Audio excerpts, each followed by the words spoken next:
A catequese. Na vasta área em que a Igreja tem a missão de atuar como instrumento do diálogo, a pastoral da penitência e da reconciliação dirige-se aos membros do corpo da Igreja, primeiro que tudo, por uma adequada catequese sobre as duas realidades distintas e complementares, às quais os padres sinodais deram uma particular importância e que puseram em realce em algumas das propostas conclusivas, a penitência e a reconciliação, precisamente. A catequese é, pois, o primeiro meio a utilizar. Na base desta recomendação do Sínodo, tão oportuna, encontra-se um pressuposto fundamental. Aquilo que é pastoral não se opõe ao doutrinal, e a ação pastoral não pode prescindir do conteúdo doutrinal. Pelo contrário, a ele vai buscar a sua substância e a sua validade real. Ora, se a Igreja é coluna e sustentáculo da verdade e está posta no mundo como mãe e mestra, como poderia ela descurar a tarefa de ensinar a verdade que constitui um caminho de vida? Dos pastores da Igreja espera-se, pois, antes de mais, uma catequese sobre a reconciliação. Esta não pode deixar de fundamentar-se no ensino bíblico, em especial no do Novo Testamento, sobre a necessidade de reconstruir a aliança com Deus em Cristo Redentor e Reconciliador. E à luz desta nova comunhão e desta nova amizade, e no seu prolongamento, sobre a necessidade de reconciliar-se com o irmão, mesmo à custa de ter de interromper a oferta do sacrifício. Jesus insiste muito neste tema da reconciliação fraterna, quando, por exemplo, convida a oferecer a outra face a quem nos bateu, ou a deixar também a capa a quem já se apossou da túnica, ou quando inculca a lei do perdão que cada um recebe na medida em que sabe perdoar. Perdão a oferecer também aos inimigos, perdão a conceder 70 vezes 7, ou seja, na prática, sem limite algum. Com estas condições, que só são realizáveis num clima genuinamente evangélico, é possível uma verdadeira reconciliação, quer entre os indivíduos, quer entre as famílias, as comunidades, as nações e os povos. Destes dados bíblicos sobre a reconciliação, promanará naturalmente uma catequese teológica, que integrará também, na sua síntese, os dados da psicologia, da sociologia e das outras ciências humanas, os quais podem servir para esclarecer as situações, enquadrar bem os problemas e persuadir os ouvintes ou leitores a tomarem resoluções concretas. Dos pastores da Igreja espera-se ainda uma catequese sobre a penitência. Também aqui a riqueza da mensagem bíblica deve ser a fonte.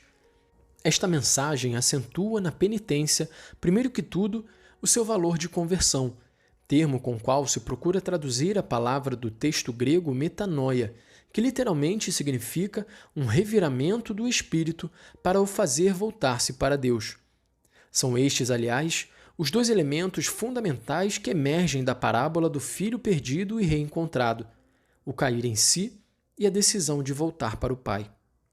Não pode haver reconciliação sem estas atitudes primordiais de conversão, e a catequese deve explicá-las com conceitos e expressões adaptados às várias idades e às diversas condições culturais, morais e sociais.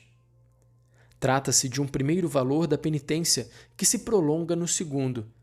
Penitência significa também arrependimento. Os dois sentidos da metanoia aparecem na significativa norma dada por Jesus. Se o teu irmão se arrepender, perdoa-lhe. E se te ofender 7 vezes ao dia, e 7 vezes voltar a ti dizendo, estou arrependido, hás de perdoar-lhe. Uma boa catequese deverá mostrar que o arrependimento, assim como a conversão, bem longe de ser um sentimento superficial, é uma verdadeira reviravolta da alma. Um terceiro valor está contido ainda na penitência. Trata-se do movimento pelo qual as anteriores atitudes de conversão e arrependimento se manifestam externamente. É o fazer penitência. Este significado é bem perceptível no termo metanoia, como é usado pelo precursor, segundo textos dos sinóticos. Fazer penitência quer dizer, além do mais, restabelecer o equilíbrio e a harmonia alterados pelo pecado, mudar de direção mesmo à custa de sacrifícios. Em suma, uma catequese sobre a penitência, o mais completa e adequada possível, é impreterível, num tempo como o nosso, em que as atitudes dominantes na psicologia e nos comportamentos sociais contrastam abertamente com o tríplice valor que foi ilustrado. Mais do que nunca, o homem contemporâneo parece encontrar dificuldade em reconhecer os seus próprios erros e em decidir voltar atrás para retomar o caminho exato, fazendo uma retificação de marcha. Parece experimentar grande relutância em dizer "arrependo-me" ou "tenho muita pena". Parece recusar instintivamente e muitas vezes irresistivelmente tudo aquilo que é penitência, no sentido do sacrifício aceito e praticado para se corrigir do pecado. A este respeito, desejo sublinhar que, embora mitigada de há algum tempo a esta parte, a disciplina penitencial da Igreja não pode ser abandonada sem grave prejuízo, quer para a vida interior dos cristãos e da comunidade eclesial, quer para sua capacidade de irradiação missionária. Não é raro que alguns não cristãos fiquem surpreendidos com fraco testemunho de verdadeira penitência da parte dos discípulos de Cristo. É claro, de resto, que a penitência cristã será autêntica se for inspirada pelo amor e não pelo mero temor. Se consistir num sério esforço para crucificar o homem velho, a fim de que possa renascer o novo por obra de Cristo, se seguir como modelo o mesmo Cristo, que, embora fosse inocente, escolheu o caminho da pobreza, da paciência, da austeridade e, pode dizer-se, da vida penitente.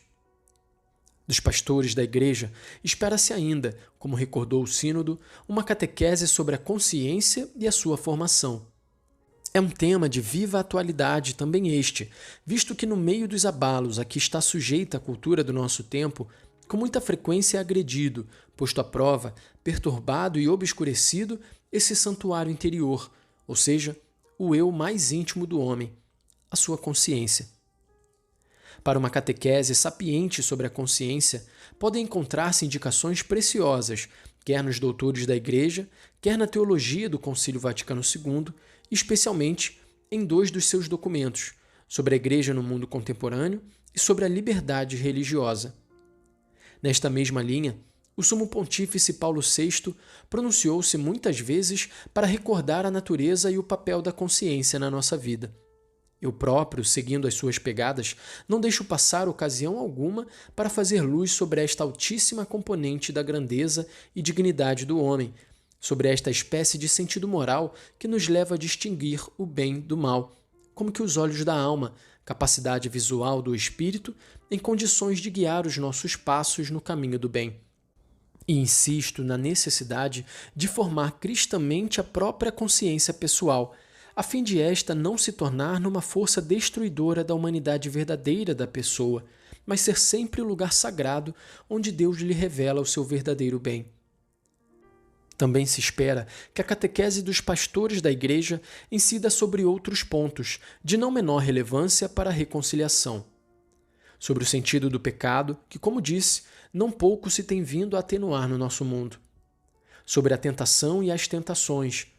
O próprio Senhor Jesus, Filho de Deus, provado em tudo a nossa semelhança, exceto no pecado, quis ser tentado pelo maligno, para indicar que, assim como ele, também os seus discípulos seriam submetidos à tentação. E ainda, para mostrar como é necessário comportar-se na tentação. Para quem implora do Pai não ser tentado acima das próprias forças e não sucumbir à tentação, para quem não se expõe às ocasiões de pecado, o fato de ser submetido à tentação não significa ter pecado, mas é prevalentemente uma ocasião para crescer na fidelidade e na coerência, pela humildade e pela vigilância. Sobre o jejum.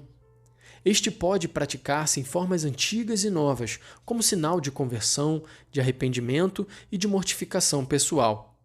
E, ao mesmo tempo, sinal de união com Cristo crucificado e de solidariedade com os que passam fome e que sofrem. Sobre a esmola. Trata-se de um meio para tornar efetiva a caridade, partilhando aquilo que se possui com aqueles que sofrem as consequências da pobreza. Sobre o nexo íntimo que concatena a superação das divisões no mundo com a comunhão plena com Deus e entre os homens, finalidade escatológica da Igreja.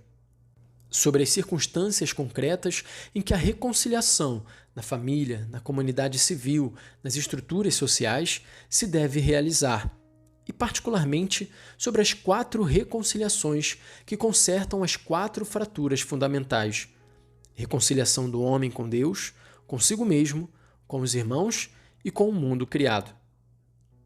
E a Igreja não pode omitir ainda, sem grave mutilação da sua mensagem essencial, uma constante catequese sobre as realidades que a linguagem cristã tradicional designa como os 4 novíssimos do homem: morte, juízo particular e universal, inferno e paraíso. Numa cultura que tende a encerrar o homem nas suas vicissitudes terrestres mais ou menos bem-sucedidas, aos pastores da Igreja é solicitada uma catequese que abra e ilumine, com as certezas da fé, o além da vida presente. Para lá das misteriosas portas da morte, delineia-se uma eternidade de alegria na comunhão com Deus ou de pena no afastamento dele. Somente nessa visão escatológica é possível ter a medida exata do pecado e sentir-se resolutamente impelido para a penitência e a reconciliação. Não faltarão nunca aos pastores de almas zelosos e dotados de inventiva as ocasiões para ministrar esta catequese assim, ampla e variada, tendo em conta a diversidade de cultura e de formação religiosa daqueles a quem se dirigem. Com frequência, proporcionam essas ocasiões as próprias leituras bíblicas e os ritos da Santa Missa e dos outros sacramentos, bem como as próprias circunstâncias em que estes são celebrados. Muitas outras iniciativas podem ser tomadas com o mesmo objetivo, tais como pregações, palestras, debates, encontros e cursos de cultura religiosa e etc., o que já sucede em muitas partes. Desejo aqui assinalar em especial a importância e a eficácia que revestem para uma tal catequese as antigas missões populares. Se forem adaptadas às peculiares exigências do nosso tempo, elas podem ser hoje, como ontem, um válido instrumento de educação na fé, também pelo que diz respeito ao setor da penitência e da reconciliação. Dada a grande importância que tem a reconciliação, fundada sobre a conversão, no campo delicado das relações humanas e da convivência social a todos os níveis, incluindo o internacional, não pode faltar à catequese o precioso contributo da doutrina social da Igreja. O atento e preciso ensino dos meus predecessores, a partir do Papa Leão XIII, ao qual veio unir-se a contribuição substanciosa da Constituição Pastoral Gaudium et Spes do Concílio Vaticano II e juntar-se a dos vários episcopados, solicitados por diversas circunstâncias dos respectivos países, constitui um vasto e sólido corpo de doutrina a respeito das múltiplas exigências inerentes à vida da comunidade humana, as relações entre os indivíduos, famílias e grupos nos seus diversos âmbitos e a própria constituição de uma sociedade que queira ser coerente com a lei moral, que é fundamento da civilização. Na base deste ensino social da Igreja encontra-se, obviamente, a luz que ela vai buscar à Palavra de Deus, a respeito dos direitos e deveres dos indivíduos, da família e da comunidade, a respeito do valor da liberdade e das dimensões da justiça, a respeito do primado da caridade, a respeito da dignidade da pessoa humana e das exigências do bem comum, que deve ser tido em vista pela política e pela própria economia. É sobre estes princípios fundamentais do magistério social que confirmam e representam os ditames universais da razão e da consciência dos povos que se apoia, em grande parte, a esperança de uma solução pacífica de tantos conflitos sociais e, em definitivo, da reconciliação universal.